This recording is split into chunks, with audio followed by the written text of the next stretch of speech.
चलिए स्टार्ट करते हैं नया चैप्टर। नाम क्या है? कंसाइनमेंट। हिंदी में कहते हैं इसको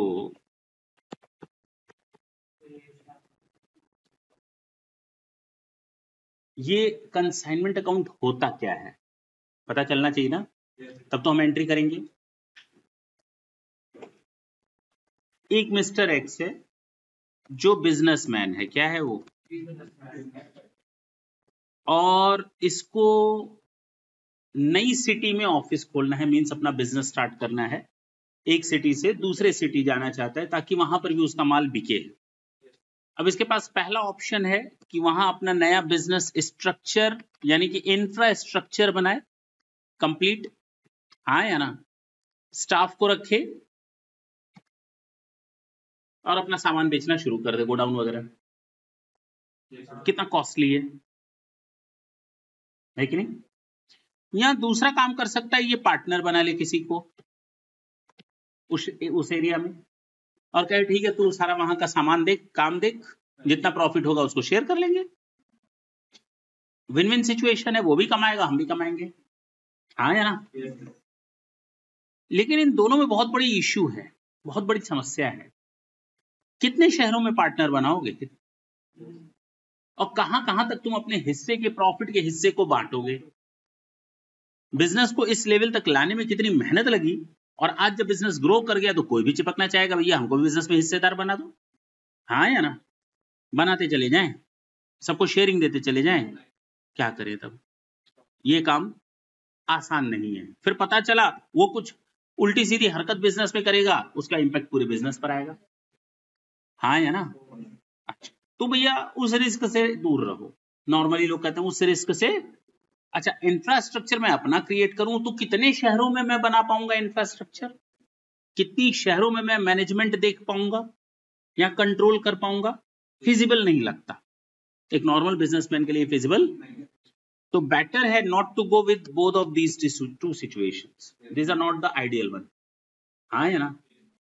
आइडियल सिचुएशन क्या हो सकती है कि हमने उस सिटी में, जिस सिटी में मुझे बिजनेस खोलना है, वहां मैंने मिस्टर वाई को पकड़ा, मैंने कहा एक काम करो, मैं तुम्हें अपना माल भेजूंगा। क्या बोला मैंने? भेजूंगा, यानी कंसाइन करूंगा। क्या करूंगा? मैं तुम्हें अपना सामान कंसाइन करूंगा, उस सामान को तुम रखना और जहां जहां से ऑर्डर मिले वहां वहां वो सामान बेच देना। ठीक, पक्की बात है। अब लोगों को सामान खरीदने में इजीनेस हो गई, उनके सिटी में उनके पास सामान आ गया। मिस्टर वाई को क्या फायदा है? ये एज एन एजेंट काम करेगा और कमीशन चार्ज करेगा। क्या चार्ज करेगा? इसका मतलब ये हुआ कि ये कंसाइनी है, ये कंसाइनर है। ये क्या है? भेजने वाला, जिसको हम ओनर भी कह सकते हैं, हाँ या ना। और ये कंसाइनी है, कौन है? जिसने सामान को अपने पास रखा है, एंड नॉट द ओनर। ये ओनर नहीं है, ये ओनर नहीं है। ओनर कौन है? यानी कि कंसाइनर ने केवल सामान भेजा है, कंसाइन किया है मिस्टर वाई को to keep those goods till sold. जब तक वो सामान बिक नहीं जाते तब तक अपने पास रख, और जितना भी सामान बिकेगा उस पर तुम कमीशन ले लेना। अच्छा, फायदा क्या हुआ? एक तो हमें इंफ्रास्ट्रक्चर नहीं बनाना पड़ा उस सिटी में, किसी को पार्टनर भी नहीं बनाना पड़ा, और पार्टनर से रिलेटेड जो रिस्क है वो लेने नहीं पड़े। बात समझ में आई? दोनों काम पूरे हो गए ना। अब मिस्टर वाई सामान को अपने गोडाउन में रखेगा और वहीं से सामान को बेचेगा। मुझे बैठे बैठाए एक बिजनेसमैन वहां पर मिल गया मेरे बिजनेस को हैंडल करने के लिए। उसको फायदा क्या है? Commission, that's it. उसका कोई रिस्क नहीं है। इट मींस रिस्क नहीं होने का मतलब, अगर मिस्टर वाई के पास वो सामान आता है और खराब हो जाता है तो who will be responsible? Owner, mister x. तो मिस्टर वाई को भी कोई दिक्कत नहीं होनी चाहिए। बात समझ में आई? अच्छा, अब प्रॉब्लम ये आती है कि how to maintain the books of account, हाँ या ना, कि हम इन बुक्स ऑफ अकाउंट को मेंटेन कैसे करें? चाहे तो एक्स क्या, चाहे तो वाई क्या, कैसे मेंटेन करें? प्रॉब्लम आएगी। क्योंकि मिस्टर एक्स आज तक क्या करता था, जरा उसकी भी बात कर लेते हैं। मिस्टर एक्स कुछ ऐसे अपना ट्रेडिंग अकाउंट, जो तुम लोग यूज टू हो, मैं उसकी बात बता रहा हूं ताकि समझ में आए कि हम लोग करने क्या जा रहे हैं। अदरवाइज ये डायरेक्ट लास्ट सिचुएशन होती है, trading account and PL account are to be maintained at the end of the year, we know very well, हाँ है ना। तो हमें लास्ट साल के अंत में क्या दिखना चाहिए, जरा देखो। हमने साल भर में इतना माल खरीदा, मान लेते हैं 1 लाख का, और मैंने साल भर में अपना, देखना 1000 यूनिट थी, कितनी, और मैंने इसमें से 200 यूनिट बेच दी 40,000 में, हाँ या ना। अच्छा, इसमें से मैंने 100 यूनिट 2 लोगों को भेज दी, कंसाइनीज को, हो सकता है।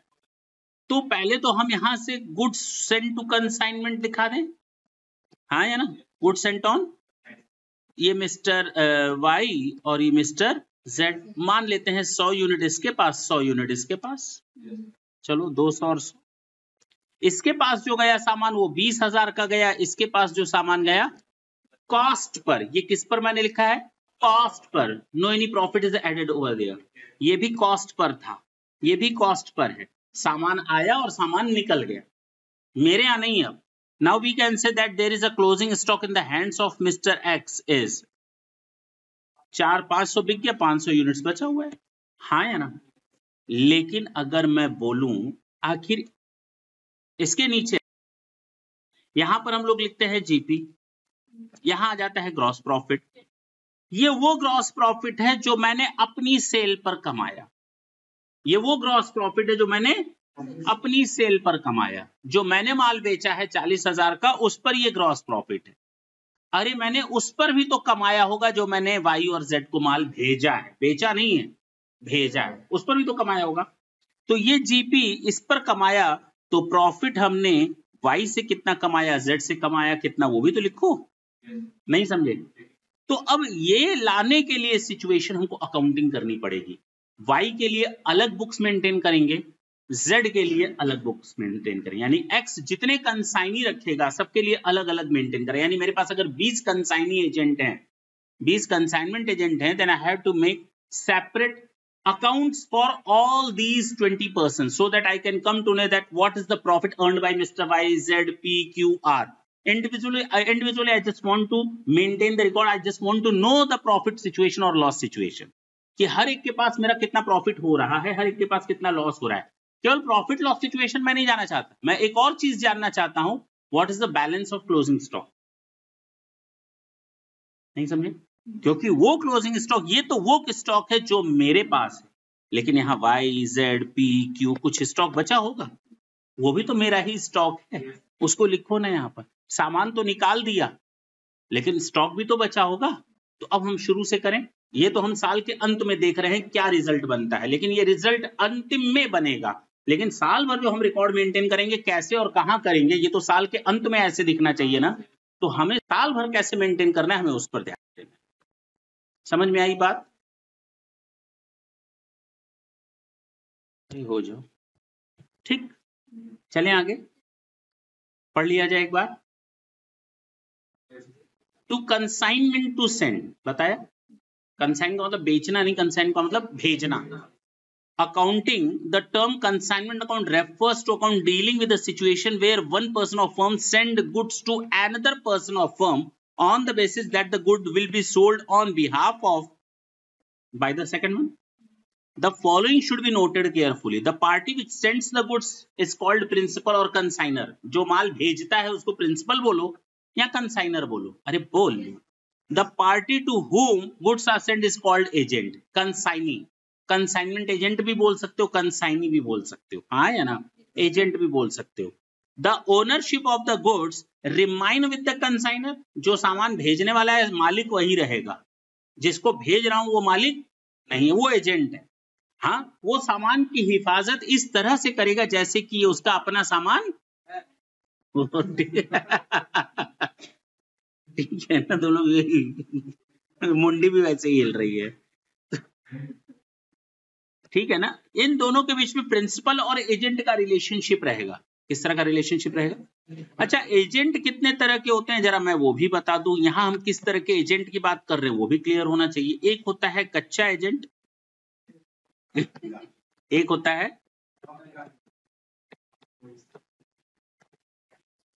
इसको हम लोग या कह सकते हो कैसे कच्चा एजेंट कैसे डिफाइन करो, कच्चा नहीं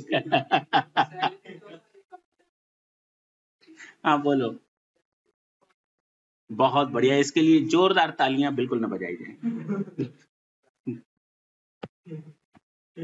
अब हंस रहे हो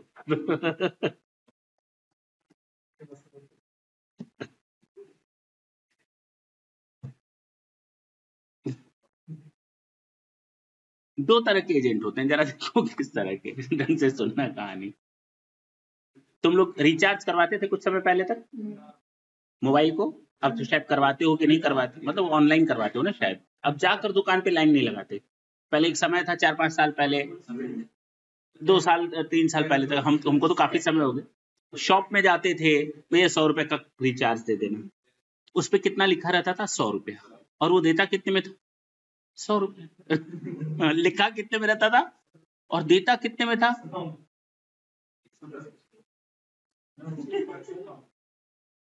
100 लिखा रहता था, 100 में दे देता, तो उसको क्या फायदा, कंपनी, हाँ हाँ ना ना ना ऐसे नहीं, जैसे तुम लोग समझ रहे हो उतना आसान नहीं है। अब उस दुकानदार की बात करते हैं, वो दुकान से उठा, उसको रिचार्ज चाहिए थे, वाउचर्स चाहिए थे, वो गया डीलर के यहाँ, उसने वहां से बंडल उठाया, 100 रुपए वाले मान लो 10 पैकेट उठाया, तो कितना रुपया उसको देना है, यानी 1000 दे देगा पूरा, कितना देगा, पूरा 1000 देगा, पूरा 1000 दे देगा, वो इसलिए बोल ले रहा है क्योंकि दुकानदार है शायद देखो 1000 पूरा देगा उसको, और वो कार्ड्स ले आएगा अपनी दुकान पर रख देगा, 100 में खरीदा, तुम आए रिचार्ज करवाए, तुमको 100 में बेचा, तो हमें क्या बचा, बाबा जी का ठुल्लू, हमें कुछ बचना चाहिए। जैसे ही मैंने अपनी आईडी से इसका रिचार्ज करवाया, कंपनी के पास ये मैसेज किया, मेरा 10 रुपए कमीशन आ गया मेरे खाते में, 100 का सामान खरीदा, 100 में बेचा, जैसे ही मैंने बेचा उसका इंफॉर्मेशन कंपनी के पास गया, 10 रुपए क्रेडिट मिल गया हमको। अब समझ में आई बात, ये कमीशन मिला, और हम पक्का एजेंट हैं। इसका मतलब ये हुआ कि सामान अगर मेरे ड्रॉर से गायब हो गया, मान लो उस 10 वाउचर में से 2 गायब हो गया, तो जिम्मेदार कौन, एजेंट, एजेंट या मालिक, कंपनी, एजेंट। यानी अगर 2 वाउचर गायब हो गए तो उसकी जिम्मेदारी कंपनी का, हमसे क्या लेना देना भाई, तुम तो 100 रुपए का सामान 100 रुपए में खरीद कर गए, मालिक तुम हो, तुम जानो तुम्हारा काम। तो देखो एजेंट होते हुए भी मैं पक्का एजेंट हूं, क्योंकि सामान मेरे नाम से आया, मैंने उस सामान को अपने नाम से खरीदा, इन केस अगर कोई लॉस होता है then I will be sole responsible for that. हाँ या ना, इसको हम कहते हैं पक्का एजेंट। कच्चा एजेंट, सामान भेजा, ये रखो अपने पास, ये सामान तुम्हारा नहीं है, मेरा है, जितना बेच लोगे कमीशन ले लेना, कुछ खराब हो गया तो जिम्मेदारी अच्छा मेरी। अब बात समझ में आई, यहाँ देखो ये कच्चा एजेंट है, क्योंकि सामान उसके नाम से नहीं गया, still I am responsible for all the losses in the profit. हाँ या ना, इसको हम कहते हैं कच्चा एजेंट। दोनों में फर्क समझ में आया, तो हम किस एजेंट की बात करेंगे इस कंसाइनमेंट में, अब बात समझ में आए, आम कच्चा होता है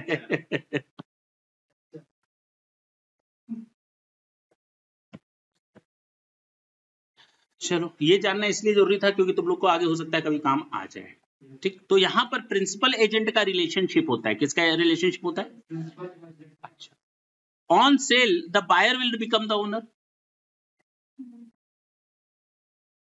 पक्का एजेंट में क्या होता है, कच्चा एजेंट में क्या होता है, हम सेल कर ट्रांसफर कर रहे हैं, हम ट्रांसफर कर रहे हैं गुड्स, तो आप एजेंट, आप मालिक नहीं हो, ये कच्चा एजेंट है।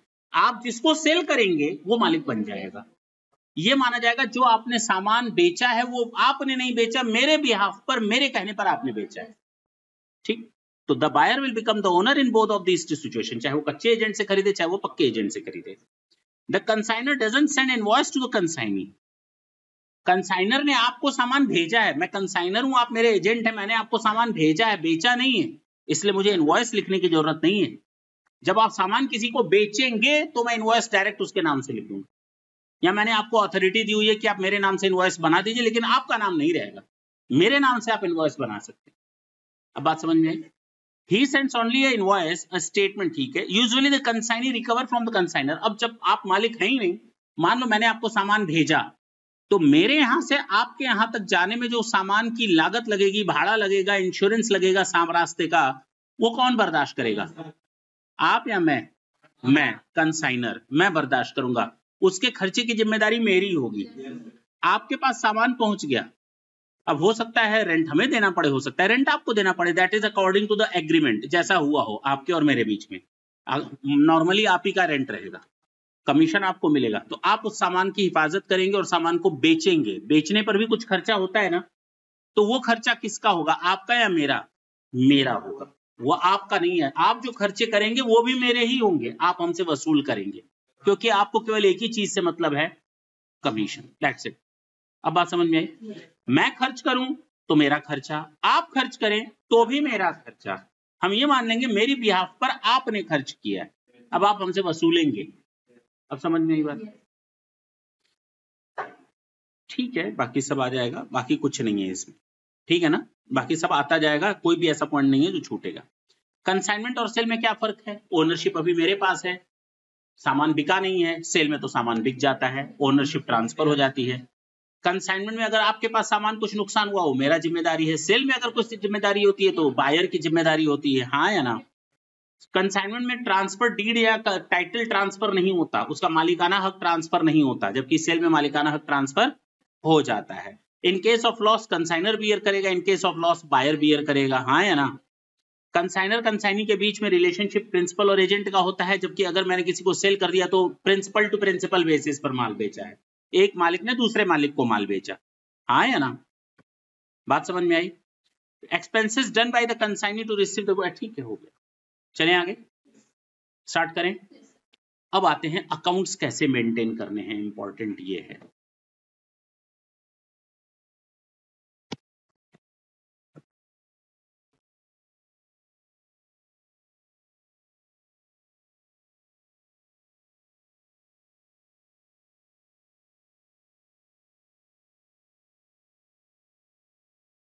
कंसाइनर के हैं, मान लेते हैं एक्स, ठीक है ना? किसको माल भेज रहा है? वाई को माल ने।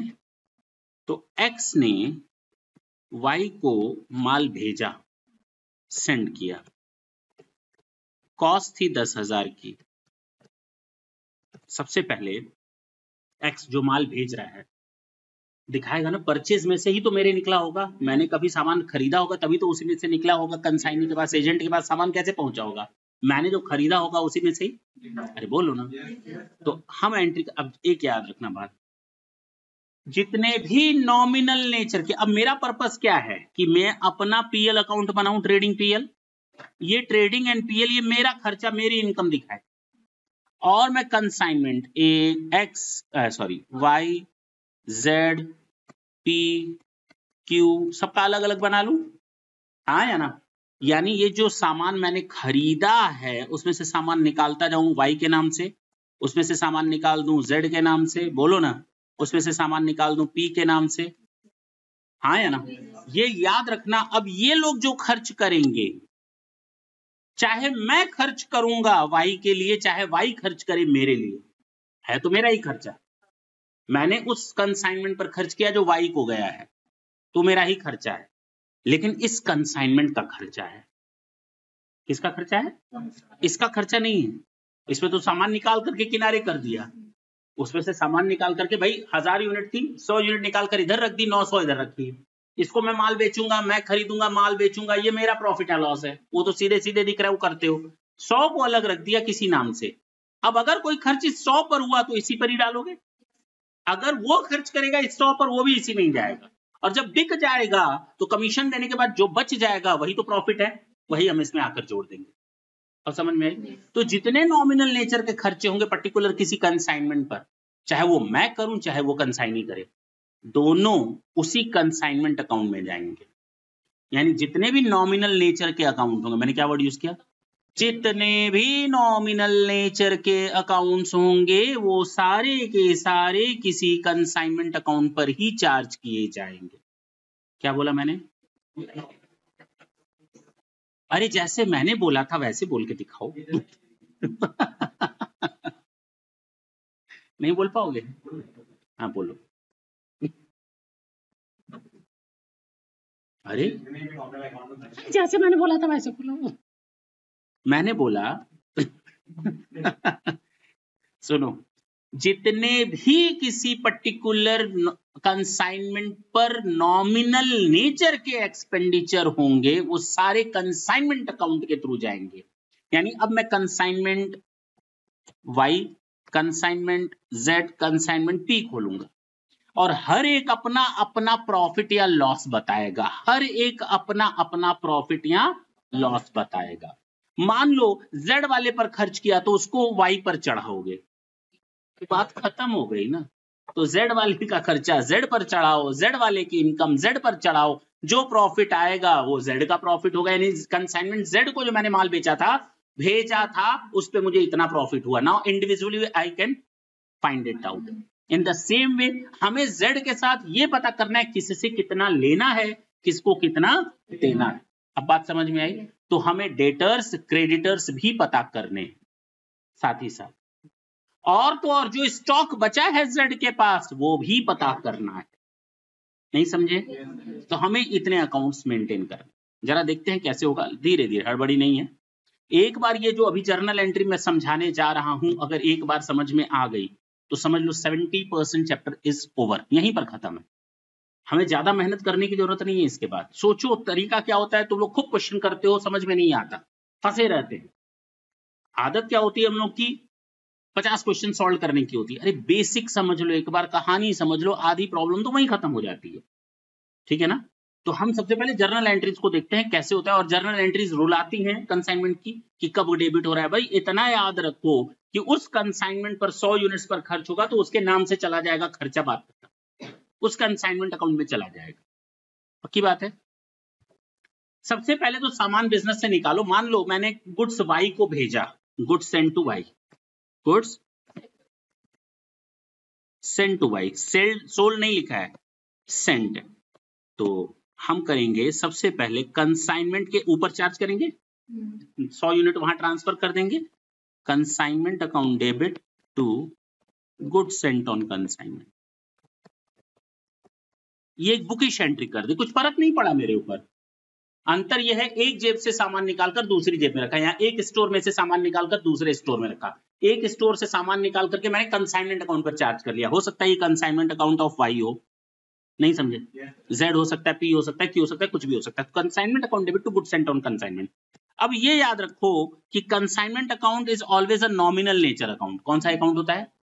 यानी the balancing figure of the consignment account will show you a profit और लॉस।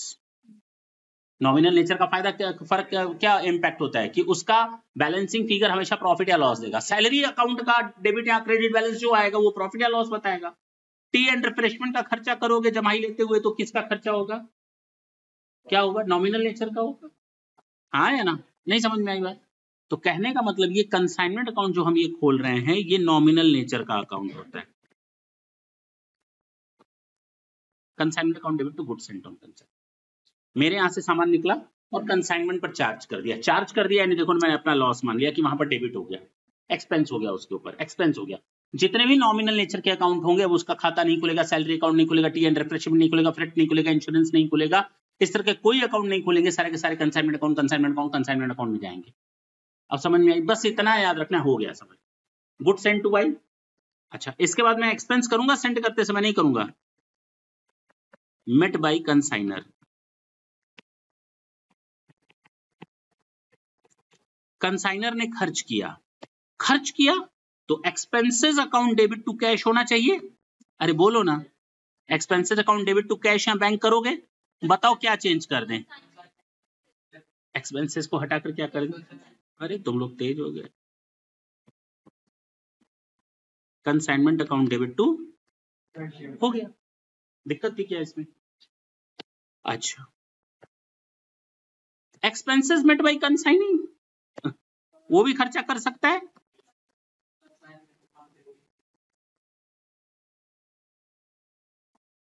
वो खर्चा करेगा तो खर्चा किसका है? मेरा है क्या? तो हम लिखेंगे एक्सपेंसेस अकाउंट डेबिट, कैश गया तो नहीं है तो हमको देना है किसी को, किसको? Y को, तो हम लिख देंगे कंसाइनी। नहीं समझे? तो एक्सपेंस को काट कर क्या लिख दें? बस हो गया खत्म। कोई दिक्कत थी क्या इसमें? तो consignment account debit to consignee. हमको कुछ वहां से पैसा मिला, amount received from consignee, amount received from consignee. तो एंट्री क्या होगी, कैश या बैंक अकाउंट डेबिट? जिससे मिलता है उसका अकाउंट। किससे मिला? तो बताओ ये ऐसे ही एंट्री होगी, इसमें तो कोई नॉमिनल नेचर है ही नहीं कि हम कंसाइनमेंट लिखें। ठीक है, हो गया, नहीं समझे? अच्छा, good sold by consignee, consignee ने माल, भाई मैंने सामान भेजा, हमने खर्च किया, उसने खर्च किया, सब इसी में ही गया कंसाइनमेंट अकाउंट में। उसके बाद उससे कुछ सामान बेचा, तो नॉर्मली अगर बेचा तो उसने नहीं बेचा, मैंने ही बेचा। एक तरह से मैंने कहा ना, मालिक तो मैं ही हूं, मैं ही बेचूंगा। तो अगर मैं बेचता तो मैं एंट्री करता डेटर्स अकाउंट डेबिट। अगर कैश या बैंक में होता तो कैश या बैंक अकाउंट डेबिट। बोलो ना, टू सेल्स, यही तो करता मैं। अब ढंग से सुनना, यहां पर हो जाएगी गड़बड़। किसी भी कीमत पर ये मेरा डेटर्स नहीं है। चलो एक कहानी सुना देते हैं पहले तो, ठीक? कहानी सुनोगे तो उसके बाद ये एंट्री आराम से समझ में आएगी। हमने एक आदमी को कहा, क्या नाम है तुम्हारा? चंद्रशेखर। चंद्रशेखर किसको कहते हैं मालूम है? हाँ, किसको कहते हैं?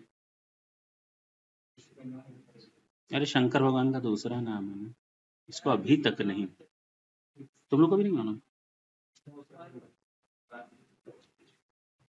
अच्छा, इसका नाम उसी को ना मालूम है। ये नहीं करे मेरा नाम किसी का नाम देखना इधर, उधार में लाए थे क्या? चले, बुरा मान गए, क्या कर लो फिर?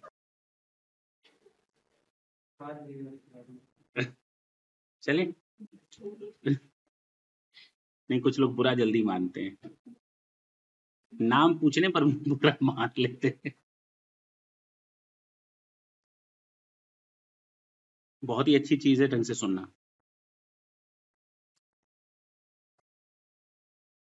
मैंने चंद्रशेखर के साथ एग्रीमेंट किया, मैंने कहा कि ये एक्स है, ये चंद्रशेखर है, ठीक है ना? नाम भी इतना बड़ा रखा है कि हमने चंद्रशेखर को माल भेजा, भेजा बेचा नहीं। 1 लाख का सामान था और इसने इस सामान को 1.5 लाख में बेच दिया। हाँ, पूरा सेल कर दिया। इसका जो कमीशन है वो 10% है। बताओ किस पर लेगा, 1 लाख पर या 1,50,000? किस पर लेगा? कमीशन किस पर जाएगा? हमेशा कमीशन कुछ ना दिया हो तो सेल पर जाता है। किस पर जाता है? If nothing is given in the question, then it always be calculated on sales. हाँ या ना? तो commission as at the rate of 10% on sales. कुछ ना दिया हो तो हमेशा सेल्स मानना, गलती मत कर देना, पता नहीं कहां से तुम लोग बोलती है। तो ये हो जाएगा, कमीशन कितना बन जाएगा इसका? 15,000। बात समझ में आई? हमने चंद्रशेखर को कहा कि भाई तुम अपने शहर में मेरा बिजनेस संभालो, तुम सामान बेचो। तो इसने कहा कोई एग्रीमेंट वगैरह बनेगा हम दोनों? मैंने कहा बिल्कुल बनेगा, कंसाइनमेंट अकाउंट, कंसाइनमेंट का बनेगा, कंसाइनर कंसाइनी के रिलेशनशिप, प्रिंसिपल एजेंट का हम एक एग्रीमेंट बना लेते हैं, साइन कर दो, हम भी साइन कर देते हैं। हम दोनों ने एग्रीमेंट बनाया, स्टैंप लगा और साइन करके रख दिया। अच्छा, इसने हमको पहले महीने में कहा कि सर हमको 1 लाख का सामान भेजिए। मैंने 1 लाख का सामान भेज दिया। इसने कहा सर सामान बिक गया 1.5 लाख में। मैंने कहा बड़ी जल्दी बेच दिए। कहता है और सामान भेजिए। मैंने 5 लाख का फिर भेज दिया इसको। इसने कहा 5 लाख का दीजिए, 1 लाख से मेरा कुछ नहीं होने वाला।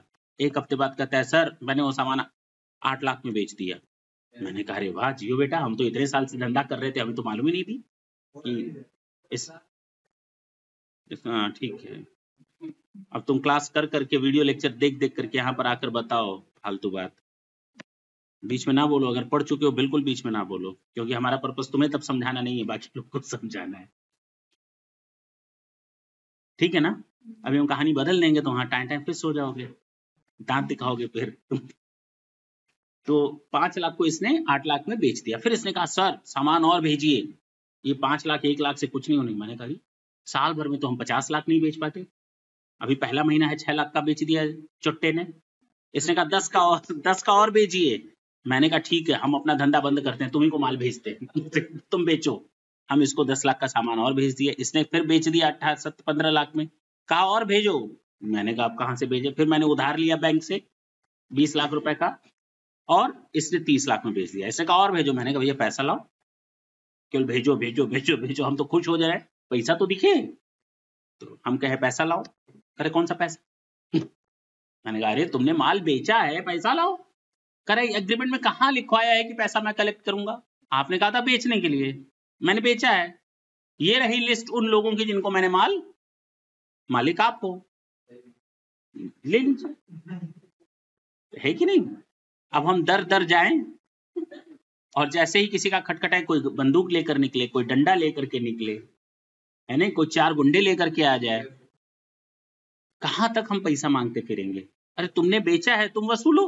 तो इसने कहा भैया ये मेरा काम नहीं था। तो मैंने कहा कमीशन दे रहे थे। कर ना, कमीशन तो आपने सेल पर दिया था, वसूलने पर कहां दिया था? हाँ, गलत कहाँ है भाई? ये गलत कहाँ है? जेन्युइन है कि हम तो बेचने पर। अब मेरा माथा ठनका कि भैया हम तो बर्बाद हो गए, हम लुट गए, अब क्या करें? मैंने कहा अब आगे से किसी को कंसाइनी बनाएंगे ना, बड़े सोच समझ कर बनाएंगे, और सामने वाले से कहेंगे देखो सेल पर तुम्हारा कमीशन, नॉर्मल कमीशन, कौन सा कमीशन? जो तुम्हारा नॉर्मल कमीशन रहेगा वो 10% रहेगा। अब मैं लोगों से ये लिखवाऊंगा, और ये सेल पर रहेगा नॉर्मली। अच्छा, इसके ऊपर जब आप डेटर्स से सामान वसूलोगे, पैसा वसूलोगे, आप ही कलेक्ट करके हमको दोगे, आप ही कलेक्ट करके हमको दोगे, उसका भी हम आपको कमीशन देंगे। उसको हम कहते हैं डेल क्रेडर कमीशन। क्या नाम देते हैं? वो हो गया 2%। टोटल कितना कमीशन गया? अब पूछेंगे तो जवाब दोगे। मैंने इसको 10 लाख का सामान भेजा और इसने इसको सेल कर दिया। इसने सेल कर दिया 8 लाख रुपए कैश और 5 लाख रुपए क्रेडिट। जिससे पूछेंगे वो बताएगा। बताओ जो 10% का कमीशन है, नॉर्मल कमीशन, किस पर कैलकुलेट होगा? टोटल पे, यानी नॉर्मल कमीशन तो पूरे पर कैलकुलेट होगा, और जो बाकी कमीशन है 2%, वो डेल क्रेडर कमीशन है, यानी वसूलने का, किस पर कैलकुलेट होगा? 5 लाख पे। कितने पर? 8 लाख तो कैश है ना। कितने पर?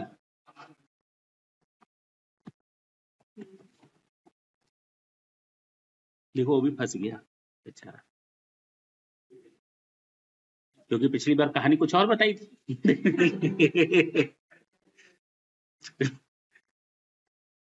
बात समझ में आई? तो 13 लाख पर पूछो क्यों? अरे हमें इससे क्या मतलब, वो नगद माल बेचे या उधार? अगर हम इसको कहें उधार पर, तो हर सामान ये उधार पर दिखाएगा, भले 2 घंटे बाद पैसा दिखा देगा मिल गया। तो हम क्यों उसको चोरी करना सिखाएं? नहीं समझे? अगर हम उसको कहेंगे केवल उधार पर, तो अपनी बुक्स में दिखाएगा उधार माल बेचा, हमको फोन करके बोलेगा उधार माल बिक गया। मैंने कहा ठीक है, 2 घंटे बाद कहेगा पैसा मिल गया, पीछे पड़ गया ना, पैसा मिल गया। ऐसा काहे के लिए टेंशन पाले भाई? तुम पैसा कैश में वसूलो, उधार वसूलो, तुम्हारी जिम्मेदारी, तुम जानो, तुम्हारा काम जाने, हमें इससे क्या लेना देना? तुम सारा सामान उधार बेच करके हमको दो, सारा कैश बेच करके हमको दो, तुम अपना कमीशन लो, किनारे हो जाओ, हमें पैसे से मतलब है। इन केस अगर कोई डेटर्स नहीं देगा पैसा, तो उसका नुकसान तुम्हें उठाना पड़ेगा। कमीशन इसीलिए दे रहे हैं तुमको। अगर कैश मान लो, किसी ने मान लो तुम्हारा कमीशन बैठा 26,000, कितना बैठा, और कोई 10,000 रुपए मार ले गया, तो 10,000 तुम्हारी जेब से कटेगा, अब तुम्हें 16,000 मिलेगा। अब बात समझ में आई? तो ये तरीका है। ये कहलाता है डेल क्रेडर कमीशन। तो हमारा अगर देखा जाए तो दो कमीशन मैंने दिए, पहला normal commission which is to be calculated on total sale, in the same way del credere commission which is also to be calculated on total sales. अब बात समझ में आई। Now the third one type commission, एक और commission होता है जिसको हम कहते हैं ओवर राइडिंग कमीशन।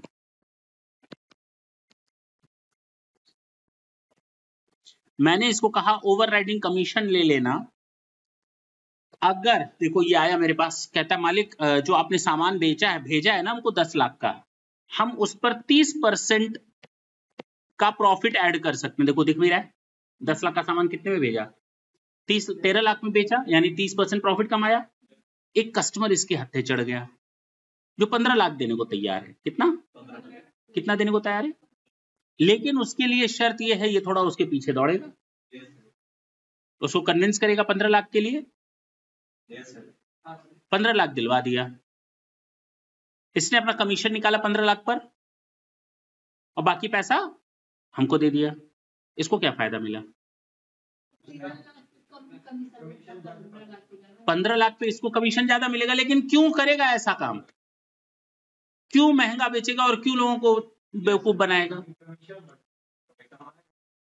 तो ये कहेगा भाई तुमको एक्स्ट्रा फायदा दिलवाया ना, बैठे बैठे घर पे बैठे बैठे तुम्हें फायदा मिला ना, हमको बोलेगा। ऐसे ही बोलोगे क्या कहेगा भाई देखो तुमको हमने फायदा एक्स्ट्रा दे दिया, अगर तुमको एक्स्ट्रा फायदा मिला तो हमें भी एक्स्ट्रा फायदा मिलना चाहिए। अब बात समझ में आई। तो हमें आप ओवर राइडिंग कमीशन दो, यानी कि आपने कहा था 13 लाख पर माल बेचना, हमने माल बेच दिया 15 लाख पर।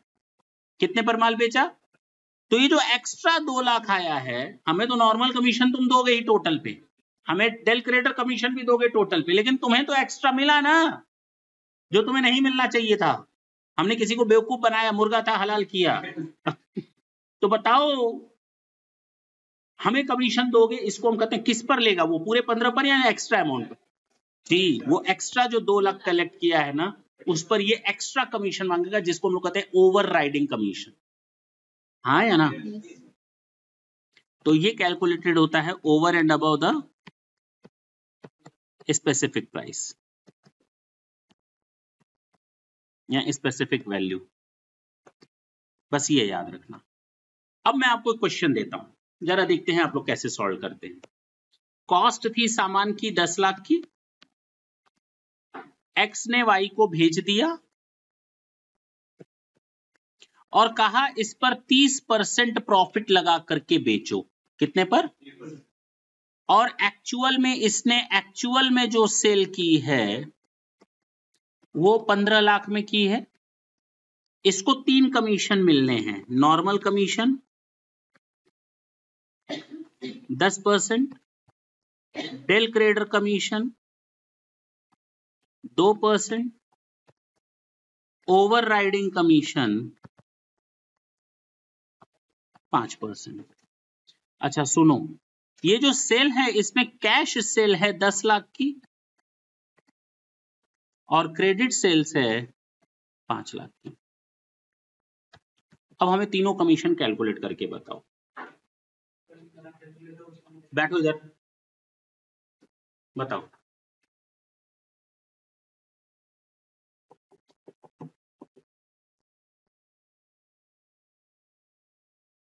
वो कवर निकालो तो उसके कैलकुलेटर का, कवर हटाओ तो तुम मत हटाओ, उसको तो पीछे लेते हो। हाँ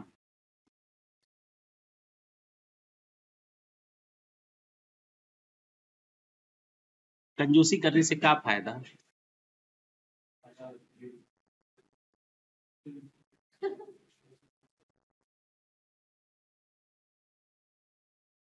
कमीशन ले लेना पन्नी,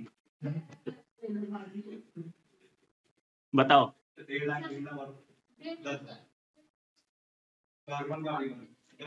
देखो 15 लाख का 10%, टोटल सेल का 10%, ये कमीशन आ जाएगा। उसको कैलकुलेटर चाहिए था इसके लिए। और 15 लाख का 2% 30,000, और हमने कहा था 13 में बेचो, उसने 15 में बेच दिया।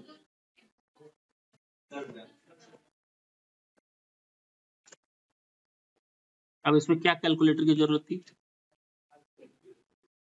1,80,000,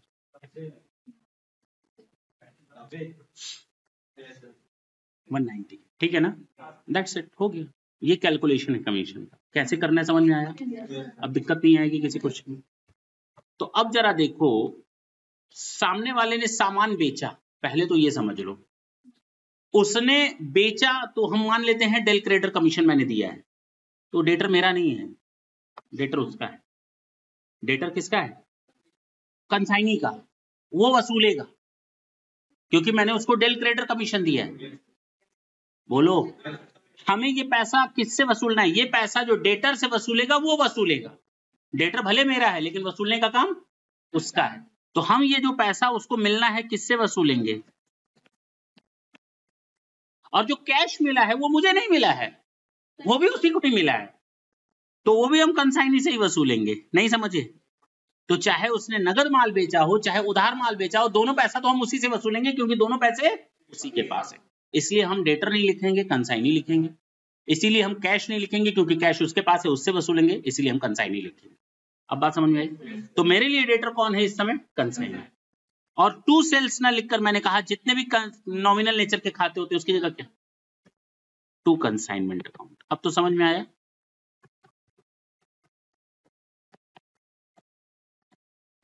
क्लियर हुआ? तो उधार माल या नगद माल बेचने की जर्नल एंट्री कर लोगे। इसके बाद बात आती है कमीशन की। किसकी? सामने वाले ने सामान तो बेच दिया, लेकिन अब उसके बाद कमीशन की बात करेगा। Commission to consignee.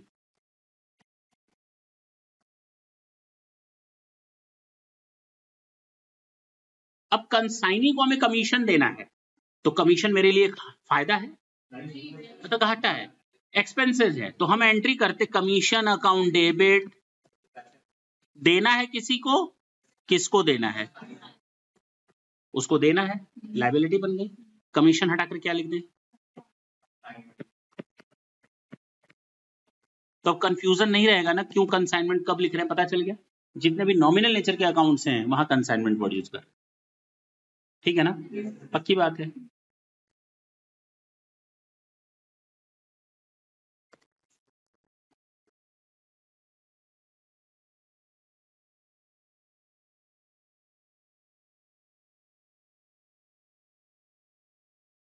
Closing stock with consignee.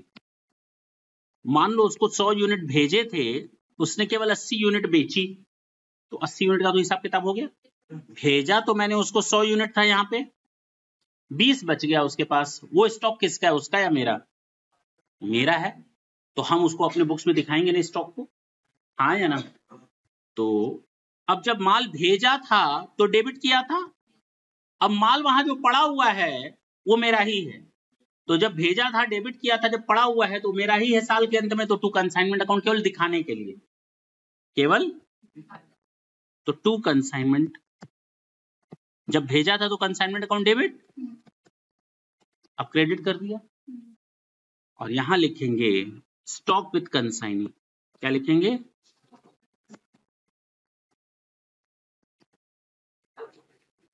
Account debit to consignment account. That's it. Main ये जर्नल एंट्रीज हैं जो तुम लोग को दिमाग में रखनी है, इसके अलावा कुछ नहीं बचेगा। अभी एक क्वेश्चन करेंगे, देखोगे कैसे खत्म होता है। नोट कर लो इसको, थोड़ा जल्दी करना। लिखो, जल्दी नोट करो।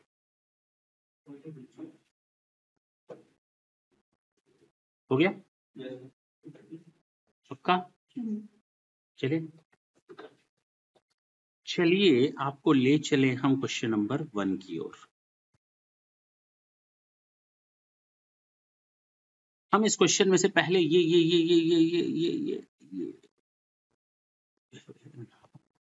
अभी काट दे रहे हैं। ये नेक्स्ट सेशन में जब हम दोबारा करेंगे इस क्वेश्चन को, तो हम ये लाइन पढ़ करके बताएंगे आपको, फिर सॉल्व करेंगे इसको। आज केवल एक इंट्रोडक्शन दे दें और हम बता दें क्या होगा। ठीक, चलें। सॉल्यूशन 1।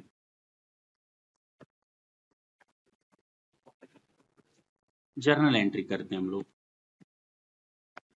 तुम लोग बताओगे?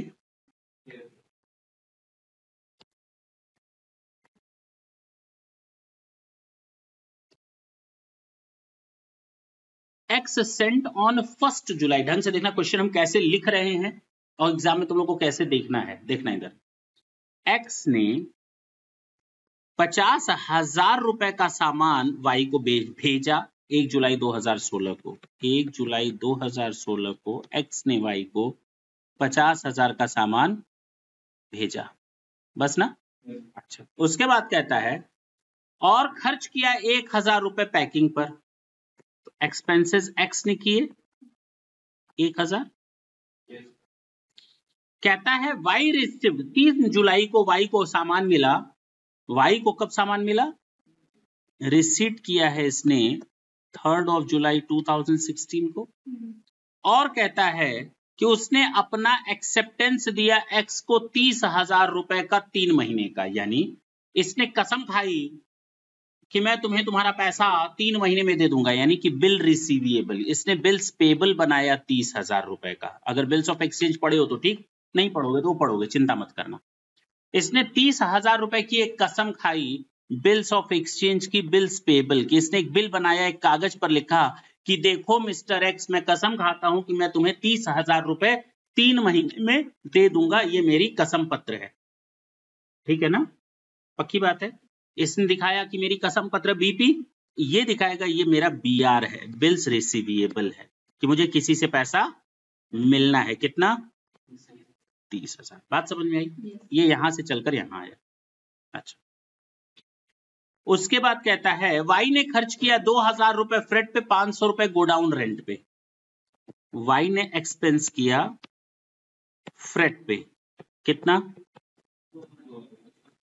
गोडाउन रेंट कितना? और उसके आगे एक और खर्चा लिखा था 300 इंश्योरेंस पर। हाँ है ना, इंश्योरेंस पर कितना है?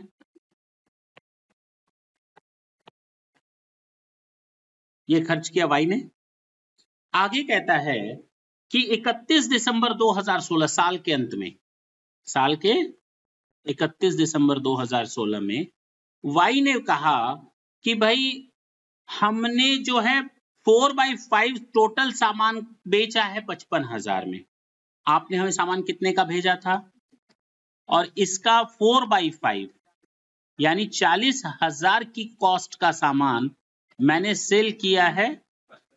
अब बात समझ में आई?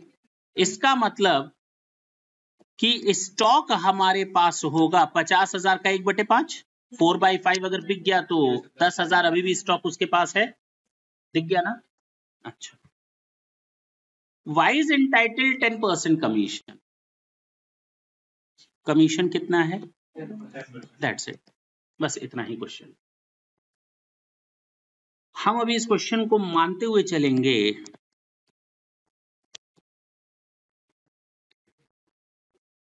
नॉर्मल, चलो चलते हैं, पहले कर लें। सबसे पहले जैसे ये लिखा है ना वैसे ही एंट्री करते जाओ। सबसे पहले 50,000 का सामान भेजो 1 जुलाई को, कंसाइनमेंट अकाउंट डेबिट। ये एक्स क्या कर रहे हैं? टू गुड सेंट ऑन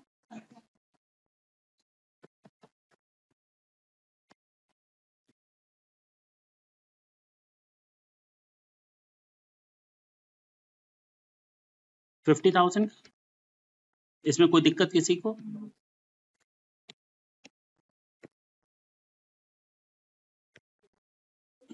ये हो गया। उसको सामान रिसीव हुआ और उसने कसम दे दी 3 तारीख को। अच्छा, एक्सपेंस किया है, चलो कितना है? 1,000। एक्स ने एक्सपेंस किया है, तो expenses account debit to cash. तो एक्सपेंस की जगह क्या लिख देंगे? टू कैश या बैंक। 1,000।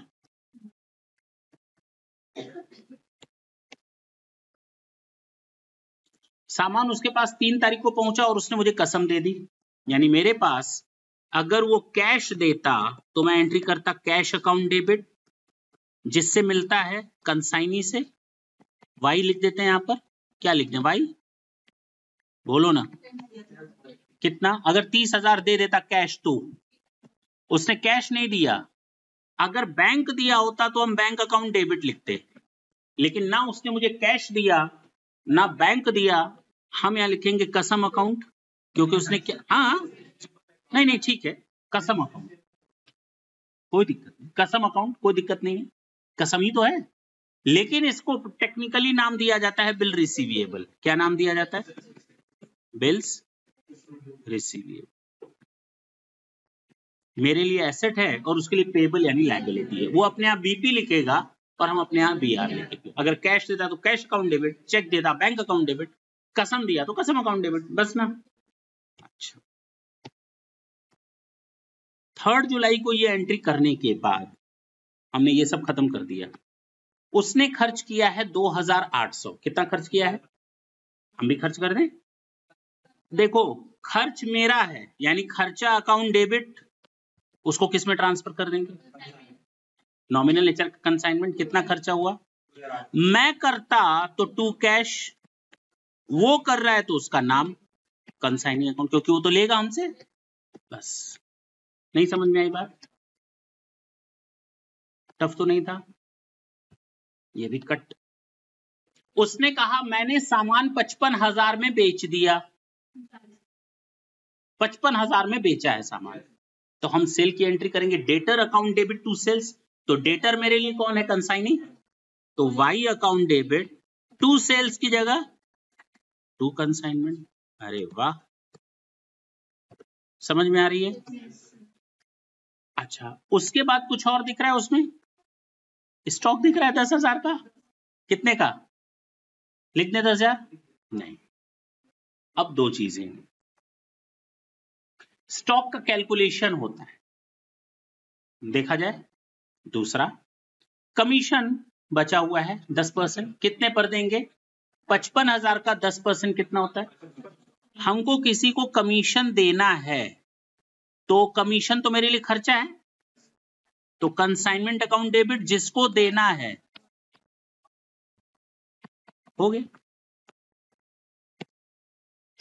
देखो कितनी आसानी से जर्नल एंट्रीज हो रही हैं, बिना टेंशन के हो रहा है। नहीं हो रहा?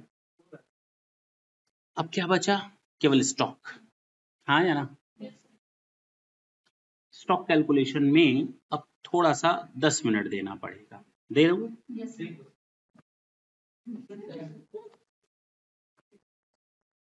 Inventory valuation under consignment system.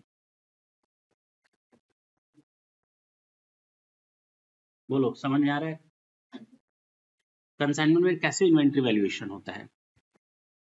ये हम हैं, ये रोड है, यहाँ रोड खत्म होता है, समुद्र स्टार्ट हो जाता है, नदी आ जाती है, यहाँ फिर से पोर्ट आता है, यहाँ से सामान कंसाइनी उठाता है अपने घर लेकर, मतलब अपनी शॉप पर ले जाता है, ठीक है ना?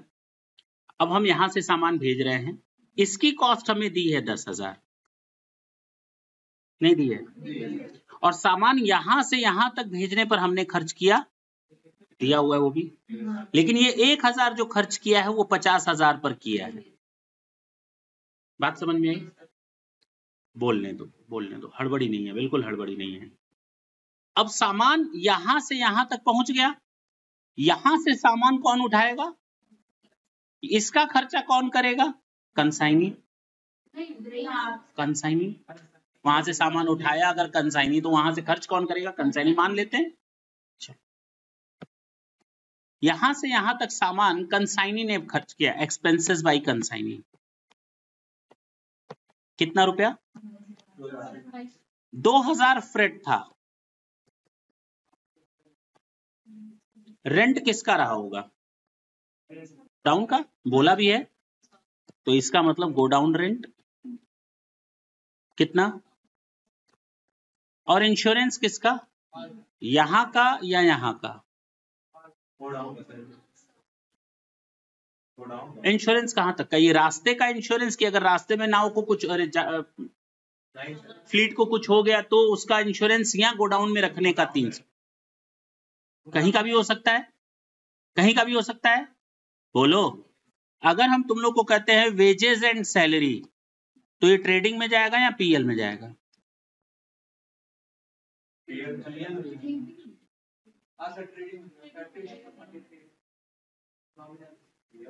मतलब अपने मन से जो मन में आया वो बोल दोगे। वेजेस पहले है, इसको प्रायोरिटी देंगे। अगर सैलरी एंड वेजेस लिखा होता तो ये पीएल में जाता, तो इसको प्रायोरिटी देते हैं। समझे सिस्टम क्या है? अब वही सिस्टम हम यहां रखने वाले हैं। सामान यहां से यहां तक पहुंचाने का फ्रेट कितना, गोडाउन रेंट कितना, और अब कह रहा है इंश्योरेंस लगा, तो हम इसके आगे ही मानेंगे इंश्योरेंस, पीछे तो नहीं देखेंगे। अगर क्वेश्चन में ये दिया रहता कि फ्रेट दिया 2000, इंश्योरेंस दिया 300 और रेंट दिया 500, तो हम ये 300 इसके साथ जोड़ते। नहीं समझे मेरी बात? क्वेश्चन में किस तरीके से दिया हुआ है वो समझना पड़ेगा। सीक्वेंस क्या है खर्चे का, खर्चे का सीक्वेंस क्या है। अगर एक कोर्ट डिसीजन देता है, देखो अगर गाय, कुत्ता, बिल्ली एक्सेट्रा एक्सेट्रा, तो एक्सेट्रा में क्या क्या आ जाएगा बता सकते हो? अरे बोलो ना, बोलो, नाम लो 10-12 का। हाँ, चूहा, बकरी है, खरगोश, और बोलो। हाँ, हाथी, शेर वगैरह नहीं आएगा, कुत्ता वगैरह नहीं आएगा, सब आएंगे ना, मगरमच्छ वगैरह। इसका मतलब सारे जानवर? ऐसा नहीं। अगर कोर्ट ने बोला कि कुत्ता, बिल्ली, गाय, तो इसका मतलब वो केवल पेट एनिमल्स की बात कर रहा है। हाँ, तो पेट एनिमल्स जो समझ लो, ठीक है ना? तो वाइल्ड एनिमल्स नहीं, पेट एनिमल्स। तो शेर वगैरह सब पर पहुंच गया था। तो वही चीज यहाँ, सुन लो इधर, वही चीज यहाँ पर भी है कि चीजों का सेंस लेना सीखो। ये तो लोग पढ़ोगे लॉ में आगे चल करके, इंटरप्रिटेशन कैसे किया जाता है कोर्ट केसेस को, ऐसे ही किया जाता है। तो वही चीज यहाँ पर भी इंटरप्रेट करना है किसी सेंटेंस को। फ्रेट के बाद इंश्योरेंस दिया रहता तो हम मान लेते फ्रेट के साथ इंश्योरेंस है। गोडाउन रेंट के बाद इंश्योरेंस दिया है तो गोडाउन रेंट के बाद का इंश्योरेंस है। अब बात समझ में? तो यहां पर फर्क करना पड़ेगा। अब इसका फर्क कहां आएगा जरा वो देखो। जब हम इन्वेंट्री वैल्यूएशन करते हैं, चाहे नॉर्मल कोर्स में करें चाहे कंसाइनमेंट में करें, चाहे नॉर्मल में करें चाहे कंसाइनमेंट में करें, दोनों का सिस्टम एक है। हमने सामान खरीदने गए दुकानदार से, मैंने 50,000 रुपए दिए, लेकिन वहां तक मुझे पहुंचने में लग गए 2,000 रुपए, तो सामान की लागत कितनी? 52,000। सामान को हम वहां से अपने गोडाउन तक ले आए, उसमें लग गया 5,000, तो सामान की कॉस्ट कितनी? 55,000, 57,000, 52 और 5 57,000। अब मुझे इंश्योरेंस भी देना था रास्ते का 1,000, 58,000, 58,000। हाँ या ना? सामान गोडाउन में रखा, अब मैंने साल भर का किराया दिया 12,000, तो सामान का कॉस्ट कितना? बस अब मार खाने का काम करोगे, अब कोई खर्चा मत जोड़ना। सामान एक बार मेरे पोजीशन में आ गया, स्टॉक में, स्टोर रूम में, once the goods are collected by you, now no any expenditure shall be added in that. एक बार सामान आपके पास गोडाउन में आ गया, अब उसके बाद उस पर खर्च नहीं होगा, वो रिकरिंग नेचर का खर्च होगा। कौन सा खर्चा होगा? रेंट तो हर महीने जाएगा। मान लो 5 साल तक सामान नहीं बिका, सामान था 58,000 का, 4 लाख रुपए किराया मैंने दे दिया, अब सामान कहोगे 458 का है, तो तुम लोग तो यही बोल रहे हो। यानी एक बार सामान स्टॉक में आ गया तो अब उसके बाद का खर्चा उस स्टॉक की कॉस्ट में नहीं जुड़ेगा, वो खर्चा मेरा ऑफिस एंड एडमिनिस्ट्रेटिव ओवरहेड कहलाएगा। कौन सा? Office and administrative selling and distribution. बात खत्म। वो खर्चा मेरा अब स्टॉक की कॉस्ट में ऐड नहीं होगा, वो ऑफिस एक्सपेंसेस हो गया, एडमिनिस्ट्रेटिव एक्सपेंसेस हो गया। अब तो सैलरी जाएगी जाएगी। अब ऐसे कहोगे सामान रखा है, 5 लोगों को गार्ड बनाकर रखा हुआ है, 58,000 के सामान पर 5 लोग की गार्ड की सैलरी हो गई 5 लाख रुपए, 4 लाख का किराया होगा, अब जोड़ते जाओ, कोई पॉसिबिलिटी नहीं है उसमें। अब बात समझ में आई? तो सामान को एक बार अपने पास ला दिए, now no any cost shall be added in that. Clear है? ये आखिर मैंने कौन से खर्चे जोड़े? मैंने रिकरिंग नेचर के नहीं जोड़े, केवल वन टाइम एक्सपेंडिचर ऐड किए। कौन से खर्चे ऐड किए? सेम यहां पर भी जब आप इन्वेंट्री वैल्यूएशन करोगे तो जो खर्चा है ये वन टाइम है, एक ही बार लगेगा। उस 50,000 पर एक बार लगेगा नहीं, 50,000 पर एक बार लगेगा, तो ये 1,000 एक बार लगेगा। ये जो फ्रेट है वहां तक पहुंचाने का ये एक बार लगेगा, लेकिन गोडाउन रेंट बार बार लगातार लगता रहेगा, और जब तक उस गोडाउन में स्टॉक रहेगा बार बार लगातार लगता रहेगा। अगर यहाँ का इंश्योरेंस होता तो वन टाइम होता। अब बात समझ में आई? अब क्लियर है? तो हमें केवल यहां तक का खर्चा जोड़ना है। यानी अब अगर मैं बोलूं कि जो 50,000 का सामान था उसकी जो 10,000 की वैल्यू का सामान है वो बचा हुआ है, या हम इसको पूरा एक चार्ट बना दे रहे हैं, ढंग से सुनना, ऐसे ही अब हम हर क्वेश्चन में करेंगे। Calculation of closing stock. तो कॉस्ट ऑफ गुड्स 10,000, 50,000 का 1/5 कितना हो जाएगा, plus expenses met by consignor, ये हमेशा वन टाइम ही होगा, ये सोचने की जरूरत नहीं, कंसाइनर का जो भी खर्चा होगा वन टाइम ही होगा क्योंकि भेजने से रिलेटेड है। बताओ कितना खर्चा किया था, 1,000, कितने रुपए पर, 50,000 पर, तो 10,000 पर कितना, 200। नहीं समझ में आया? अच्छा, एक्सपेंसेस मेट बाय कंसाइनी, लेकिन सारे नहीं, वन टाइम, वन टाइम। बोलो कितना खर्चा किया, कितने पर, तो 10,000 पर कितना, तो वैल्यू ऑफ स्टॉक कितना आ गया, देखना चाहोगे? नहीं आया? समझ में आई बात? तो हम लोग अब स्टॉक निकालें, एंट्री क्या करोगे 10,006 की, समझ में आया? हाँ, स्टॉक मेरा ही है तो stock with consignment account debit 2। क्या लिखना चाहते हो बोलो? हाँ बोलो, कहाँ दिक्कत आ रही है बताओ, क्या लिखिए? अरे बोलो ना। जब सामान भेजा था तो कंसाइनमेंट डेबिट, सामान अब बचा हुआ है तो क्रेडिट कर दो, ये तो बिका ही नहीं है, कितने रुपए का, डेबिट क्या करोगे, stock with consignment account debit. बोलो ना,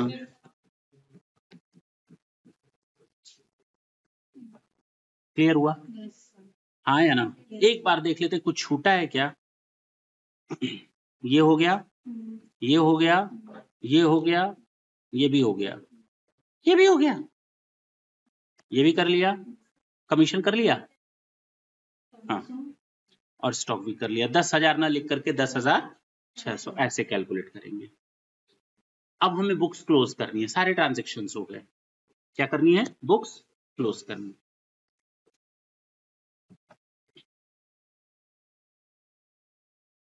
जो गुड सेंट ऑन कंसाइनमेंट है, मैंने आते ही बताया था लास्ट में यही बनेगा, यानी ट्रेडिंग से निकाल देते हैं, हाँ या ना? तो गुड सेंट ऑन कंसाइनमेंट कहां से निकालोगे, ट्रेडिंग से। अब बंद कर रहे हो, शुरू में आते ही मैंने बताया था, ये भूल गए क्या? अच्छा हटा दिए थे हम शायद, यहां से देखो, ट्रेडिंग से निकाले थे ना सबको, तो ये लास्ट में बनता है ट्रेडिंग से। तो हम लोग गुड सेंट ऑन कंसाइनमेंट को खत्म करें, कंसाइनमेंट अकाउंट डेबिट टू, कितने रुपए का सामान था, बोलो, और ये जो स्टॉक है ये भी तो मेरा ही सामान है, वापस ट्रेडिंग में ले आओ, हाँ या ना? तो वापस आ जाएगा, ट्रेडिंग में ऐड हो जाएगा नीचे क्लोजिंग स्टॉक के साथ, हाँ, तो ट्रेडिंग अकाउंट, चलो एक काम करो, थोड़ी देर के लिए छोड़ दो इसको, ठीक। अब जरा बताओ प्रॉफिट हुआ या लॉस, कैसे पता करोगे? 50,000 का डेबिट है, 1,000 का डेबिट है, कितना हुआ डेबिट, 51, 53,800, 58, 59,100, कितना हुआ डेबिट, कितना आया, कंसाइनमेंट अकाउंट का डेबिट कितना आया, 59,100, कंसाइनमेंट का क्रेडिट देखो 55,000, 10,600, 65,600, क्रेडिट कितना है,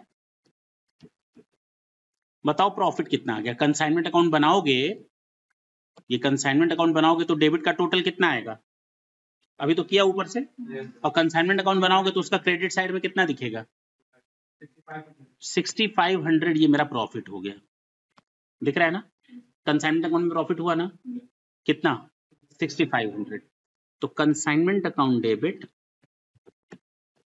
टू पीएल अकाउंट कितना,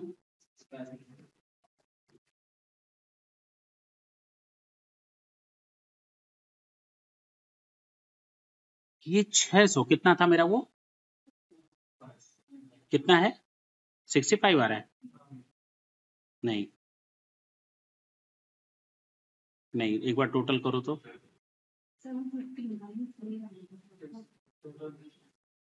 टोटल 59,300 है, 51, 53, कितना आ रहा है,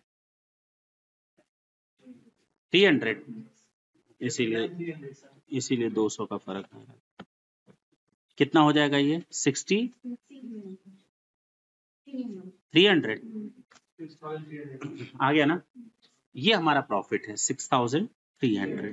सर बुक का तो आ रहा है 5700, ये 600 वो लाइन है जो मैंने मिटा कर रखी है, मैंने कहा ये अभी हम नहीं बताएंगे, ठीक है ना, बोलो, तो ये तुम लोग को करके रखना है,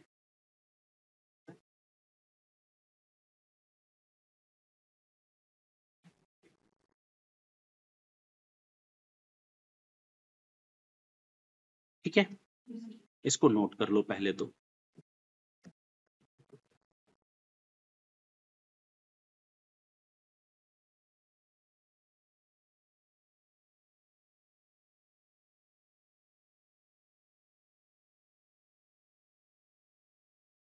एक मिनट रुकनी,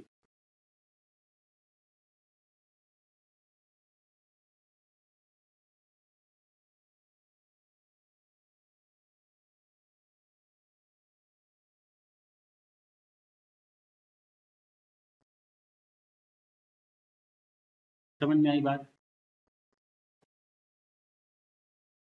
अगर ये समझ में आ गया तो समझ लो इस चैप्टर में अब कुछ बचा नहीं है, ये याद रखना।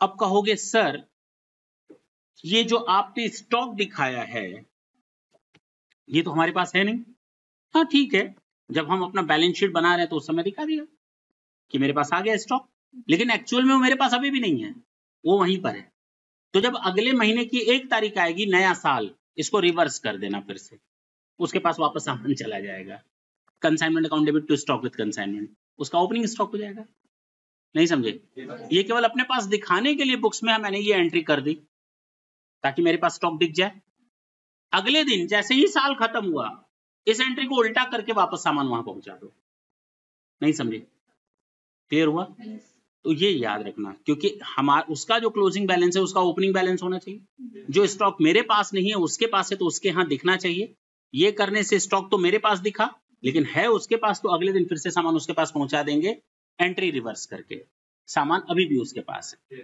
ठीक है ना, क्लियर हुआ, दिस इज ओवर,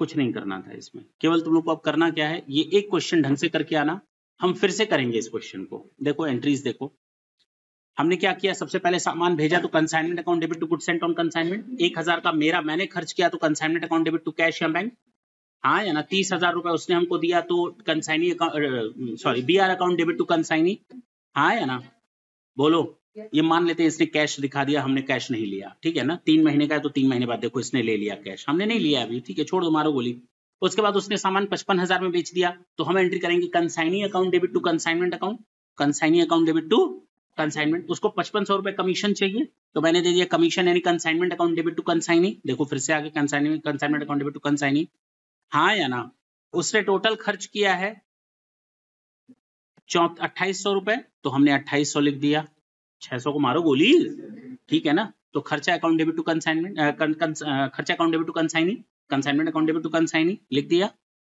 आ गया, हो गया, ये अभी हमने नहीं करवाया, बुक्स क्लोज करना अभी बचा हुआ है, ठीक है, छोड़ दो, ठीक है ना, हो गया सब, लास्ट में देखो तो consignment goods and on consignment account debit to trading गया है ना,